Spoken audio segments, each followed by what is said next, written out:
so get this. Today we're diving into all these resources that actually show you step by step how to make communities more age-friendly. Mm-hmm.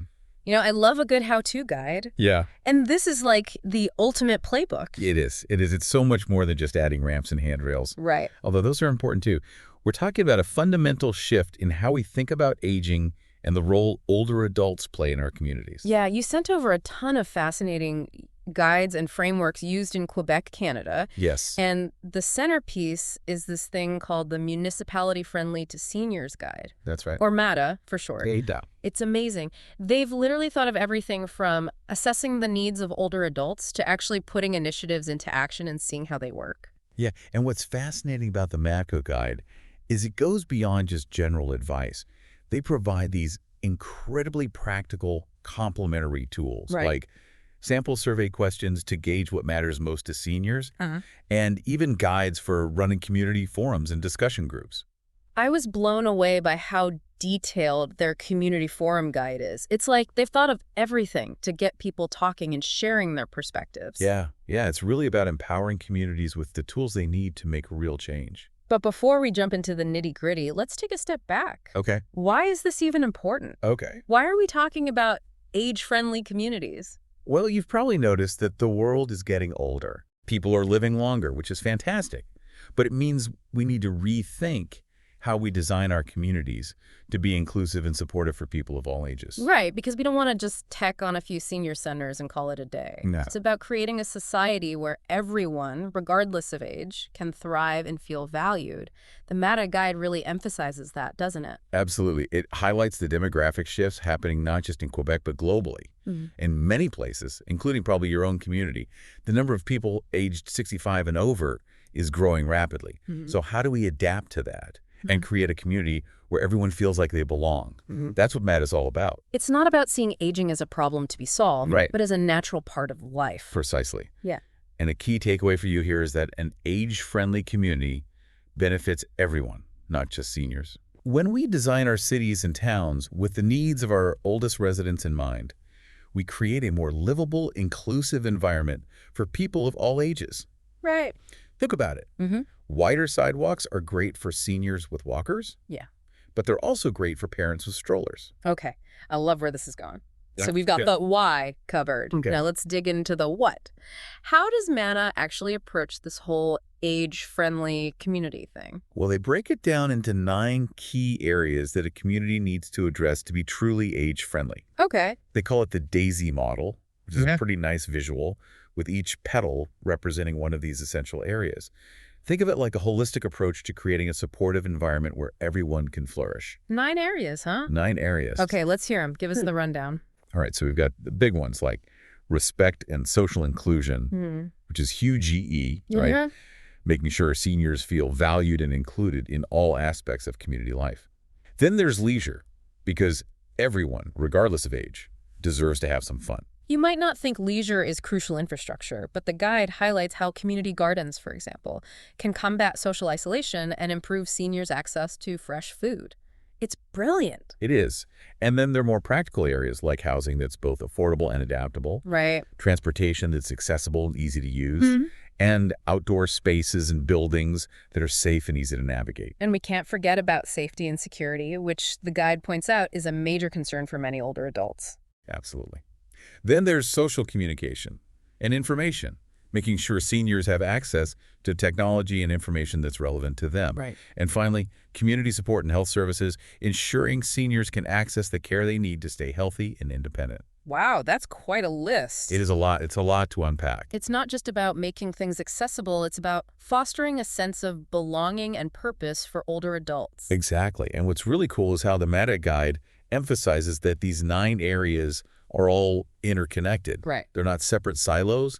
They all influence and impact each other. So, for instance, accessible transportation isn't just about getting seniors from point A to point B. Right. It's about connecting them to social activities, healthcare, and ultimately a richer, more fulfilling life. It's all connected. Yeah, exactly. Okay, we've got the why and the what. Now let's dig into the how. How does MADA guide municipalities through the process of becoming more age-friendly? Well, it all starts with commitment. Okay. They emphasize that this can't just be a feel-good initiative. Right. It requires real political will and dedicated resources from the local government to be successful. That's so true. We've all seen those projects that start with a big splash and then kind of fizzle out when the funding dries up or the political will wanes. Yeah, and that's exactly what the MADA Guide cautions against. Yeah. They've seen it happen, and they actually offer some really practical suggestions for avoiding that pitfall. Like what?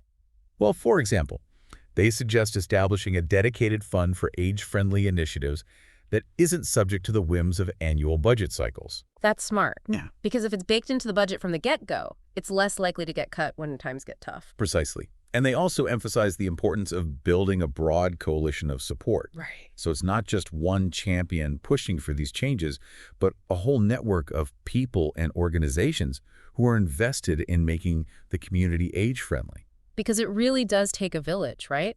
It's about residents, businesses, community groups, and the local government all working together. Absolutely.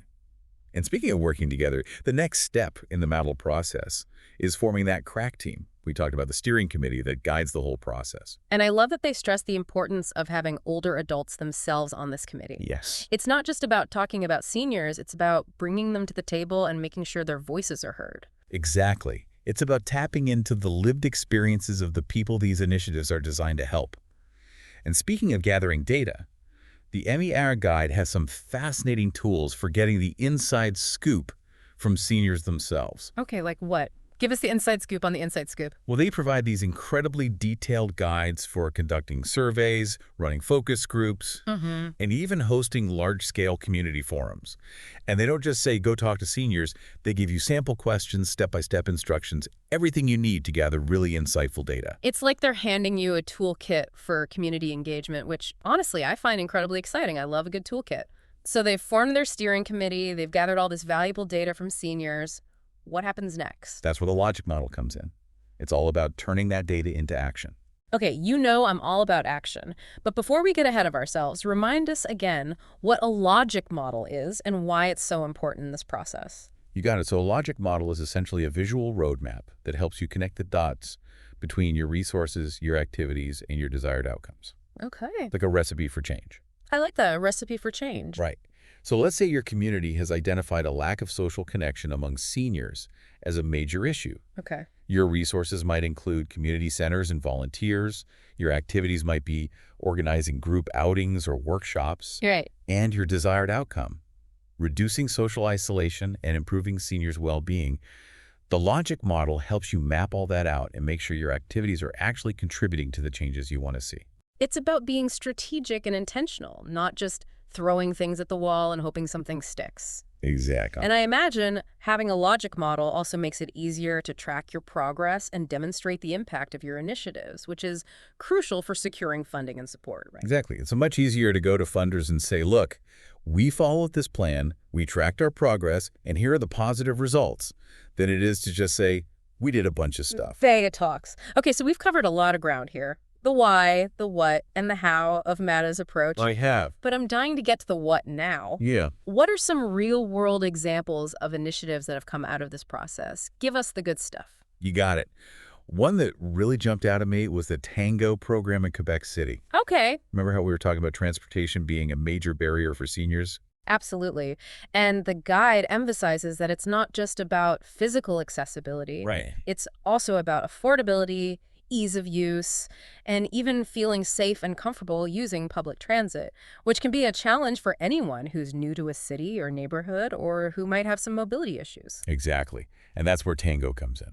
It's a brilliant program that pairs seniors with trained volunteers who act as travel buddies. I love that. So it's like having a friendly guide to help you navigate the system. What a great way to build confidence and independence.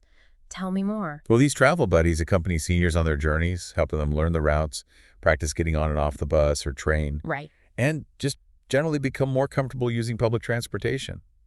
They even have personalized travel plans for each senior, so it's tailored to their individual needs and abilities. It's such a simple idea, but think about the impact it has not just on seniors' ability to get around, but also on their social connections, their access to healthcare, their overall quality of life.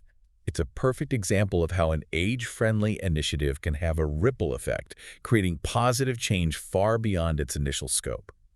And it shows the power of human connection, which brings us to another area where MADA shines: intergenerational activities.